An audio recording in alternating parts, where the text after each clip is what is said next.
बा बा ता ता सा। फिर पढ़ो। लाबा नहीं, अलिफ अलिफ बा ता सा। बिस्मिल्लाहिर्रहमानिर्रहीम। अल्लाहुम्मा सल्ली अला सय्यिदिना मोहम्मद व अला आलि मोहम्मद।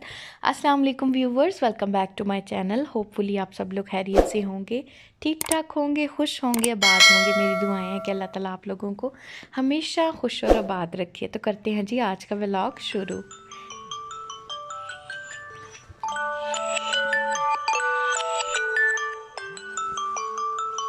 तो ये था जी सहरी का टाइम, और जो है सहरी में अलार्म बजा और बस फिर हम उठ गए। और उठ के हम लोगों ने सहरी की तैयारी की, सहरी बनाई। और सहरी की मामा ने मुझे आते हुए जो है वो वही सिरी का सालन सारा डाल दिया था। और फिर बस बड़ा मेरे लिए इजी हो गया। मैंने आकर कुछ भी नहीं बनाया था। रमज़ान में वैसे ही बड़ा इजी होता है मेरे लिए, क्योंकि हम लोग अमूमन पराठे के साथ कभी अंडा खा लिया, कभी आलू वाले पराठे, और सालन बहुत कम बनता है। तो बस वही सालन जो है वो मेरे पास पड़ा था, और साथ में मामा ने अली भाई लोगों के लिए भी सालन दिया था। तो बस उन लोगों को मैंने वो दे दिया। उनके लिए उन्होंने कचनार और गोश्त दिया था, तो वो जो है वो मुझे तो पसंद नहीं है। तो फिर मैंने उनको कहा था कि आप लोग दे दे, वो बड़े खुश होके खाते हैं। तो अली भाई लोगों ने वो खाया, और हम लोगों ने सिरी और साथ में फुलके बनवाए और वो खाए थे। और बस इतना काम था। मैंने सारी अनपैकिंग की, इतने कपड़े इकट्ठे हुए हुए थे, वो सारे मैंने वॉश किए। आलमोस्ट पूरा कॉन्फ्रेंस रूम हमारा भर गया था। और यहाँ पर नूरे भी सुबह सुबह बाबा के साथ उठ के बाहर आ गई थी, और इन लोगों के होश उड़े हुए थे सुबह सुबह उठ के। और साथ साथ चाय बन रही थी, और हम लोगों ने अपनी मामा को याद करते करते, उनको दुआएं देते हुए हम लोगों ने सहरी की।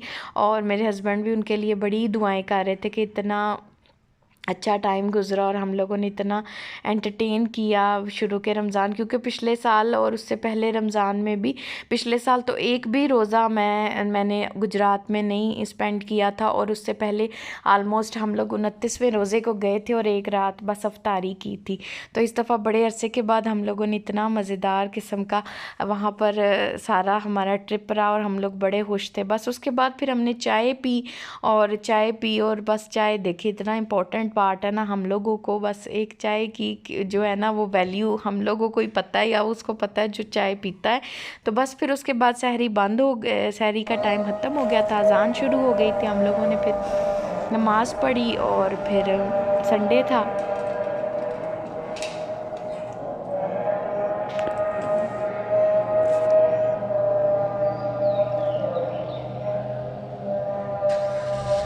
संडे था तो कोई ऐसा जितना रिस्पॉन्सिबिलिटी वाला मेरा काम नहीं था कि ज़ियान को स्कूल भेजना है। तो हम लोग बस फिर बेफिक्र होकर सो गए। और ज़ियान के पापा ने किसी काम से जाना था, और वो सुबह सुबह उठ के चले गए वहाँ पर। तो रमज़ान शरीफ में वैसे ही फजर के टाइम भी इस तरह से रौनक होती है जैसे कि समझ लें कि कोई मगरिब का टाइम हो। ऐसे ही लगता है कि हर कोई जो है वो बस मस्जिदों में जा रहा है। तो फिर उसके बाद जो है बच्चे उठे, और मैंने कुछ अफ्तारी की तैयारी करनी थी। और दोपहर को जो है हमने नमाज शमाज पढ़ने के बाद वो तैयारी शुरू कर दी। नूरे को कपड़े शपड़े चेंज किए मैंने, और ये बस इसकी शैतानियाँ चलती रहती है। इसका कोई पेट ही नहीं भरता, मेरा ख्याल है कि कपड़े पहन पहन के। और कभी जुराबें निकाल के ले आती है, कभी कुछ, मतलब ये सेटिस्फाइड नहीं होती किसी एक चीज़ के साथ, किसी एक कपड़ों के साथ। और जो है इसके कपड़े लिए थे जो हमने बाज़ार से, मैंने और मेरी सिस्टर ने, और इसने इतनी कोई ज़िद डाली हुई थी मेरे साथ कि मुझे वो पहनाओ। वो चूँकि समर के कपड़े हैं तो वो फिर मैंने पैक करके रख दी। हम लोगों ने टाइट साथ में मैच किए थे, और वो बस मैंने इकट्ठे करके रख दी। और ये कहती जा रही थी कि मुझे अभी पहनाओ। फ्रॉक्स से स्लीवलेस आगे मैंने इसकी कुछ छोटी सी वीडियो भी शेयर की है, और कुछ उसके कपड़ों की। और फिर ज़ियान को और नूरे जो है वो कह रहे थे हमें भी साथ साथ कुरान शरीफ पढ़ाएं। तो इनकी भी पढ़ना क्या, इन्होंने बस मेरा भी समझे कि डिस्टर्ब करना होता है। और ये लोग ना मुझे सही नमाज़ पढ़ने देते हैं, और ना ही कुरान पाक। बा ता ता सा। फिर पढ़ो। लाबा नहीं, अलिफ अलिफ बा ता सा। श्रमा नहीं, सा। सा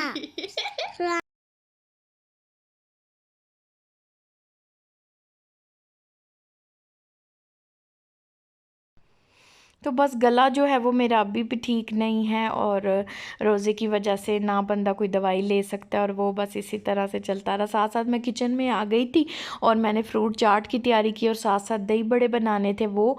और बस आज ज़ियान के बाबा की इफ्तारी भी बेचारों की वहीं पर हो गई, बाहर काम से ही थे तो काफ़ी लेट हो गया, इफ्तारी पे भी नहीं पहुंच सके ना, उनका काम थोड़ा सा लेंथी था। तो बस फिर मैं थी अकेली और साथ में अली भाई थे। तो मैंने अली भाई को बोला आप आज मेरे साथ अफ्तारी करें।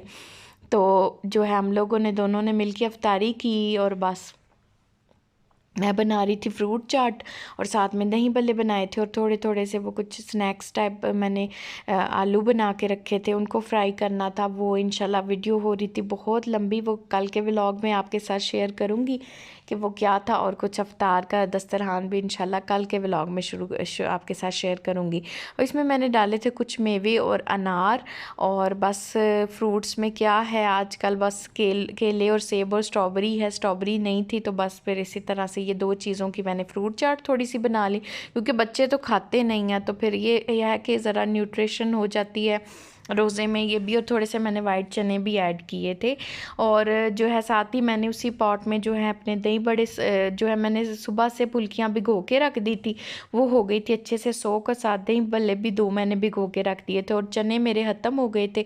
चने मैंने दोबारा से बॉईल किए, फिर तकरीबन 1 kg, और उसके काफ़ी सारे पैकेट्स बना लिए थे। और आलू काट के मैंने उबाल लिए थे, और फिर इसमें कुछ जो है वो ऑप्शनल सैलड जो भी मर्ज़ी से हो वो आप डाल सकते हैं। और बस फिर वो जो चटनी मैंने आपके साथ पिछली वीडियोस में शेयर की थी, जो बना के मैंने स्टोर की थी, वो मैं डाल लेती हूँ। और बस फिर दही डाल के ये जल्दी से क्विक से दही भल्ले जो है ना वो बन जाते हैं। और हमारे घर में डेली रमज़ान शरीफ में डेली ये बनते हैं, क्योंकि ये है कि एक फ्रूट चाट और ये जो है ना वो समझे, और पकोड़े और समोसों में कुछ वेरिएशंस हो जाती हैं, कभी समोसे कभी पकोड़े, कभी कुछ जो है वो चिप्स बन गए, कभी कोई और चीज़, कभी कुछ नगेट्स, और इस तरह से ना बस अलग अलग करके। लेकिन दही भल्ले और ये फ्रूट चाट लाजमी मैं बनाती हूँ। मामा के घर तो यह है कि दही भल्ले बाहर से आते हैं, वहाँ के बहुत अच्छे हैं और बड़े मशहूर और बड़े मज़ेदार, तो भाई वो लेके आते हैं। लेकिन यह है कि अपने घर में यहाँ पर तो कोई इस तरह से अच्छी जगह नहीं है जो मुझे ईज़ी भी हो लेके आने, और वो इसलिए फिर मैं हर चीज़ घर में बना लेती हूँ। और भल्ले मैं लेके आई थी गुजरात से ही, अपनी खाला के महल्ले से वो एक कारखाना था, वो बड़े अच्छे कह रहे थे बना, तो वो मैं तकरीबन 2 दर्जन वहीं से लेकर आ गई थी। मैंने सोचा था कि मैं खुद बनाऊँगी, लेकिन फिर रमज़ान के स्टार्ट में मुझे टाइम ही नहीं मिल पाया, और फिर हम गुजरात चले गए, तो फिर वो माश की दाल के मैंने सोचा था कि मैं खुद भल्ले बना के रख लूँगी, लेकिन वो नहीं बना सकी।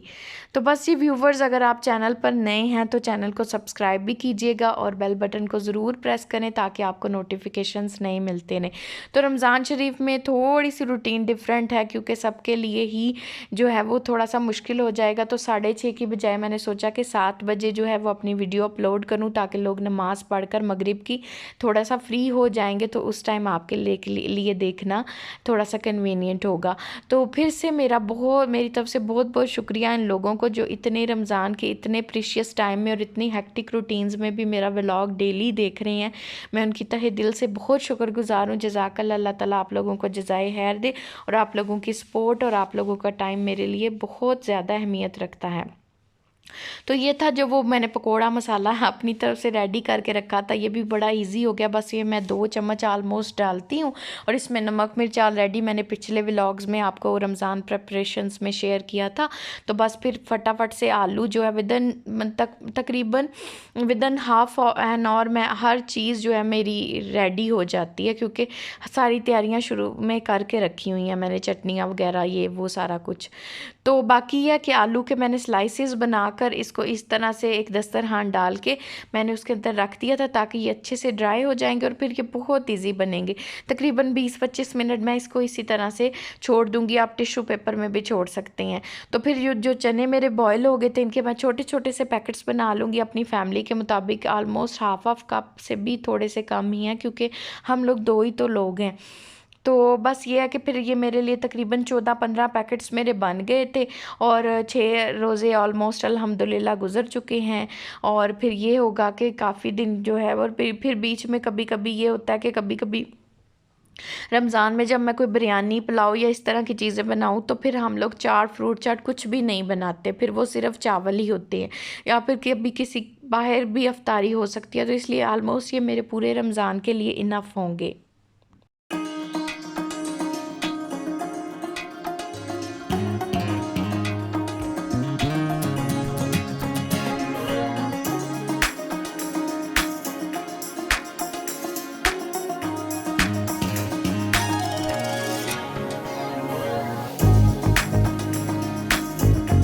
तो ये दोनों आ जाते हैं किचन में ये कहने के लिए कि मामा हम आपकी हेल्प कर रहे हैं, लेकिन ये हेल्प के बजाय पता नहीं क्या करते हैं। नूरे ने तो पूरी अलमारी से बर्तन उठा के पता नहीं इनका क्या करने के लिए अंदर लेके जा रही है और फिर बार बार कह रही है कि मुझे मेरे कपड़े दिखाओ, मुझे मेरे कपड़े दिखाओ। तो फिर मैंने सोचा आपको भी मैंने बोला था कि मैं आपके साथ इसकी शॉपिंग शेयर करूँगी, तो फिर इसको दिखाने के साथ साथ कुछ मैचिंग करके मैं सेट करके इसके सारे सूट्स बना के रख भी दूँगी और ये भी थोड़ी सी खुश हो जाए कि इसकी आंखों को थोड़ी सी ठंड पड़ जाए कि मैंने अपने कपड़े देख लिए। तो ये थी जी नूरे की शॉपिंग समर की, जो हाला ने करवाई थी सारी। और हाला जो है ना फिर रात को देख देख के कपड़े कह रही थी कि मामा मेरी अरवा हाला कितनी अच्छी हैं, कितनी अच्छी हैं, और बड़ी खुश हो रही थी। और बस फिर मैंने इसको बोला कि इस तरह से ये इसके साथ मैच, और इनको मैंने अच्छे से पैक करके फिर रख दी और इससे रिक्वेस्ट की कि अल्लाह का नाम है अब थोड़ा सा हौसला कर लो, जैसे थोड़ा सा मौसम बेहतर होगा। तो फिर एक इसमें इसकी हाला ने ऐसा सूट लेके दिया था जो ईद पे भी पहन सके, तो इंशाल्लाह फिर वो दिखाऊंगी आपको ईद पे। तो होपफुली आप लोगों ने आज का व्लॉग भी इंजॉय किया होगा। अपना बहुत सा ख्याल रखिएगा। होती है कल फिर इंशाल्लाह ताला मुलाकात किसी नए व्लॉग के साथ, अल्लाह की किसी नई नेमत के साथ। Thanks for watching us, stay blessed, stay connected with me. Thank you so much. Allah हाफिज़।